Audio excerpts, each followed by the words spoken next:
श्री नवनाथ भक्तिसार कथामृत अध्याय 6. मच्छिंद्रनाथास कालिकास्त्राची प्राप्ती. 12 मल्हार पवित्र स्थानी मच्छिंद्रनाथाने अष्टभैरवांतिकांची खात्री करून देवीचा प्रसाद मिळविला. कुमारदैवत तीर्थ करून कोकणात कुडाळ प्रांतात अडूळ गावात येऊन राहिला. त्या गावाबाहेर महाकालिका दैवत आहे.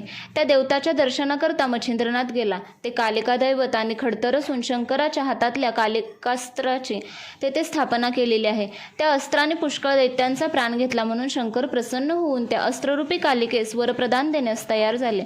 तेव्हा तिने वर मागून घेतला की आजपर्यंत मला सांगितलेली सर्व कामे मी केली. आता मला येथे विश्रांती घेऊ द्यावी. मग तिच्या मर्जीप्रमाणे शंकराने अंबेची त्या ठिकाणी स्थापना केली.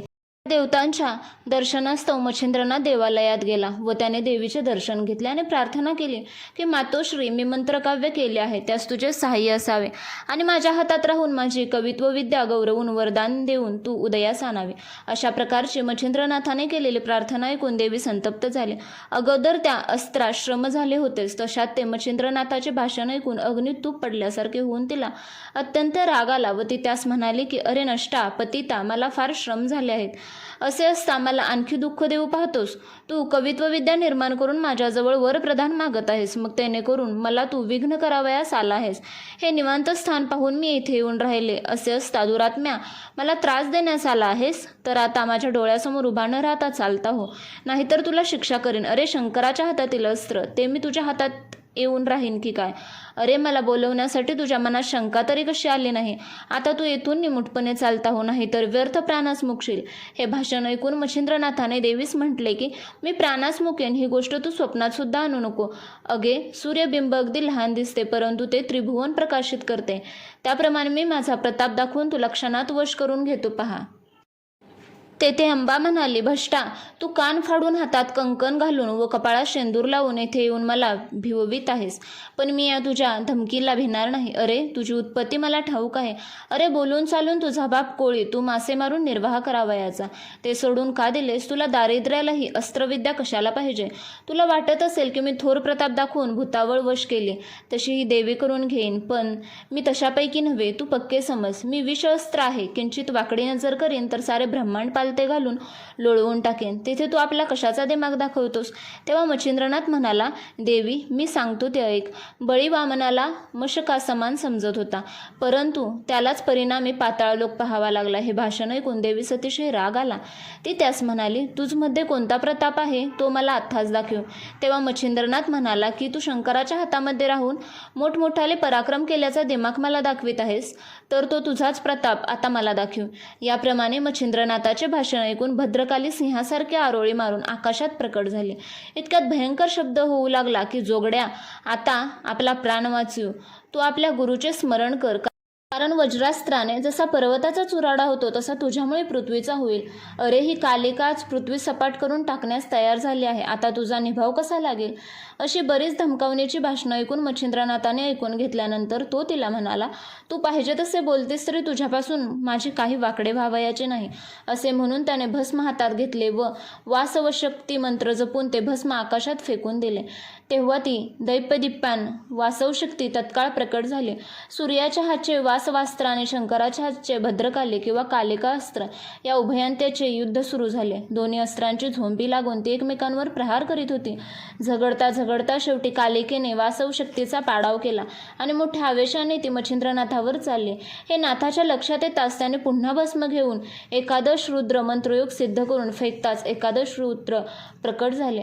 ते भयंकर व अनिवार्य प्रळय करणारे प्रकट होताच कालिकेचे तेज फिक्के पडले. तिने सर्वांस नमस्कार करून भक्तिपूर्वक स्तुती केली. तेव्हा ते सौम्य झाले. असे पाहून मच्छिंद्रनाथाने वज्रास्त्र धूमास्त्र ही सोडले, परंतु त्याचे काहीच वर्चस्व होईना, कारण कालिकेने धूमास्त्र गिळून टाकले व वज्रास्त्र शैलात्री पर्वतावर आपटले. त्याने करून तो पर्वत फुटून गेला. याप्रमाणे दोन्ही अस्त्राची पडती पाहून मच्छिंद्रनाथाने पुन्हा वाताकर्षणास्त्राची योजना केली. वातास्त्राची मक्खी त्यास पक्की साधून गेली होती. दत्तात्रयाच्या कृपाप्रसादाने मच्छिंद्रनाथास वाताकर्षणास्त्राचा मोठा लाभ झाला होता. ते अस्त्र सिद्ध करून प्रेरित असल्याने कालिका देवीवर प्रवेश केला. तेव्हा देहाचे चलनवलन बंद होऊ लागले. इतक्या देवी विकल होऊन गगनामधून जमिनीवर धाडकन आदळली व बेशुद्ध होऊन पडली. ते पाहून देव दानवसुद्धा मोठा विस्मय वाटला. कालिकेचे प्राण जाऊ लागले तेव्हा तिने शंकराचे स्मरण केले. हा प्रकार कैलास शंकराच्या कानावर गेला व हा सर्व खेळ मच्छिंद्रनाथाचा आहे असे त्याच्या ध्यानात आले. मग नंदीवर बसून शंकर लगेच त्या ठिकाणी गेले. शंकरास पाहून मच्छिंद्रनाथाने त्यांच्या पायांवर मस्तक ठेवले. मग शंकराने त्यास 10 हातांनी पोटाने धरून कडवडून भेट दिली व प्रताप दाखवून वस्त्र जिंकल्याबद्दल त्यांची प्रशंसा केली. तेव्हा नाथाने शंकरास सांगितले की बद्रिकाश्रमास तुम्ही प्रसन्न होऊन दत्तात्रयाकडून मला मंत्र अस्त्रविद्यादी सर्व शिकवले. तो हा सर्व तुमच्या कृपेचा प्रताप होय. त्यावर शंकराने म्हटले, तूर्त ते असो, तू प्रथम कालिकादेवीस सावध कर. तेव्हा नाथ म्हणाला, तुम्ही आपला वरदहस्त माझ्या मस्तकावर ठेवा. असे ऐकून तुला कोणती इच्छा आहे म्हणून शंकराने त्यास विचारल्यावर त्याने मागितले की जशी शुक्राचार्याने संजीवनी विद्या कचास केली त्याचप्रमाणे साबरी विद्येचे तू मजकडून कवित्व करविलेस. तसा वर देऊन मला कालिकास्त्र द्यावे व तुझ्या हाती राहून कालिकेने जशी असंख्य कार्य केली तशीच तिने माझ्या हातून राहून करावे व पुढेही मंत्र कार्यात तिने उपयोगी पडावे. असे जर मला वरदान द्याल तर मी निरंतर समाधान वृत्तीने राहीन. तेव्हा शंकराने सांगितले की तू कालिकेस जीवदान देऊन उठव. तिला मी सर्वस्वी तुझ्या स्वाधीन करतो व मी देखील तुला सर्व प्रकारे अनुकूल आहे. असे वचन मिळताच मच्छिंद्रनाथ शंकरांच्या पाया पडला व वातास्त्र मंत्र म्हणून भस्म फेकून वाताकर्षण अस्त्र काढून घेतले. तेव्हा देवी सावध होऊन उठून बसली व इकडे तिकडे पाहू लागली.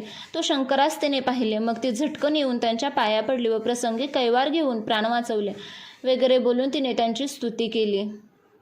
मग शंकराने तिला सांगितले की माझे ऐक, तुझ्यापाशी मागणे आहे तेवढे तू ह्या वेळेस कृपा करून मला दे.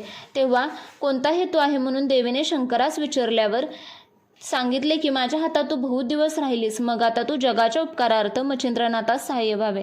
हे माझे मागणे तू कृपा करून कबूल कर. हे ऐकून तिला हसू आले. ती म्हणाली, मी तुमच्या पायाची दासे आहे. असे असता आर्जव केल्यासारखे करून मजजवळ दान मागता हे काय? मला तुमची आज्ञा प्रणाम आहे.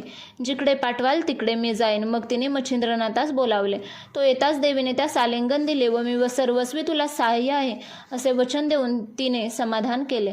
मच्छिंद्रनाथ व शंकर यांना देवीने 3 रात्री तेथे ठेवून घेतले. 4थ्या दिवशी विचारून शंकर कैलासास व मच्छिंद्रनाथ गदातीर्थी हरेश्वरास गेला.